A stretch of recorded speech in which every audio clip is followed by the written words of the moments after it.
Deep beneath the murky waters of the River Hamble lies a forgotten treasure of English history. Not gold or jewels, but something perhaps more valuable to historians: the wooden remains of what was once the mightiest warship of its age.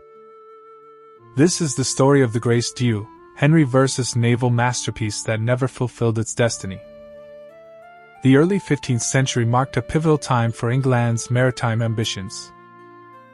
Following his stunning victory at Agincourt in 1415, King Henry V understood that to truly dominate France, he needed control of the seas. The English Channel was the lifeline between his territories, and whoever commanded those waters held the advantage in the ongoing 100 Years' War. In 1416, Henry ordered the construction of a fleet unlike anything England had seen before. At the heart of this naval revolution would be the Grace Dieu, meaning God's grace, a vessel of unprecedented scale and ambition.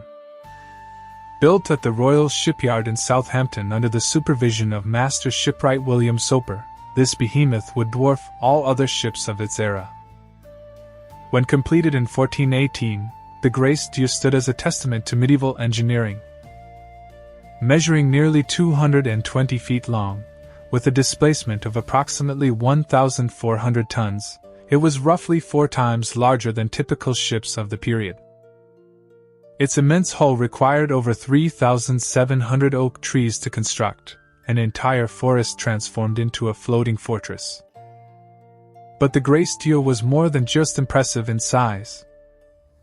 It featured innovative design elements including multiple decks, advanced rigging, and space for hundreds of soldiers and archers. Most curiously, despite its enormous sail, the ship still maintained rowing capabilities with positions for up to 200 oarsmen, an unusual hybrid design that reflected the transitional naval architecture of the time. Yet for all this grandeur and innovation, the Grace Dieu's operational history proved remarkably brief and underwhelming. The great ship never saw battle, never fired its weapons in anger, never carried troops to foreign shores. In fact, it only undertook one significant voyage, a patrol of the Channel in 1420 that encountered no enemies. Why would Henry V, the warrior king obsessed with conquering France, build such a magnificent vessel only to let it languish? The answer lies partly in changing political circumstances, but also in the ship's own design flaws. Contemporary accounts suggest the Grace Dieu performed poorly at sea, proving unwieldy and difficult to maneuver. Its hybrid design, caught between traditional or power and the future of sail, may have created a compromised vessel, impressive to behold but impractical in warfare. Then came the most significant blow to the ship's potential: the death of Henry V in 1422. The king who had envisioned a dominant English navy passed away at just 35 years old, leaving an infant son as heir. The strategic vision died with him, as England's new regents had little interest in maintaining expensive naval projects with questionable utility. The Grace Dieu was pulled from service and anchored in the River Hamble, its weapons and valuable fittings removed. For years, it remained there, a floating monument to abandoned ambition, slowly deteriorating as funds for maintenance evaporated amid political turmoil. The ship's final demise came suddenly on January 7, 1439. According to the chronicles of the time, lightning struck the abandoned vessel during a winter storm, setting it ablaze. The once proud flagship burned to the waterline before sinking into the mud of the Hamble, where its remains would rest undisturbed for centuries. The Grace Dieu might have faded completely from history were it not for a remarkable discovery in 1859. During unusually low tides, mysterious wooden structures appeared in the Hamble's riverbed.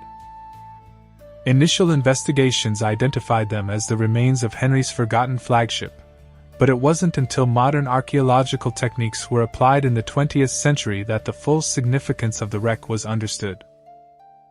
Today, the Grace Dieu is recognized as the largest and most important medieval shipwreck in English waters. Though mostly buried in mud, which has ironically helped preserve the timber, the remains still stretch 125 feet in length and 50 feet in width, giving us crucial insights into medieval shipbuilding techniques. The tale of the Grace Dieu serves as a poignant reminder of how quickly technological innovations and grand ambitions can be abandoned when their champion disappears.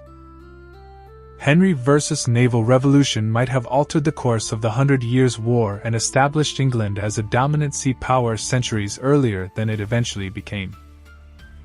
Instead, the mighty ship that was meant to be the first of many became the last of its kind, a magnificent dead end in naval evolution, preserved in the mud of a quiet English river as a memorial to what might have been.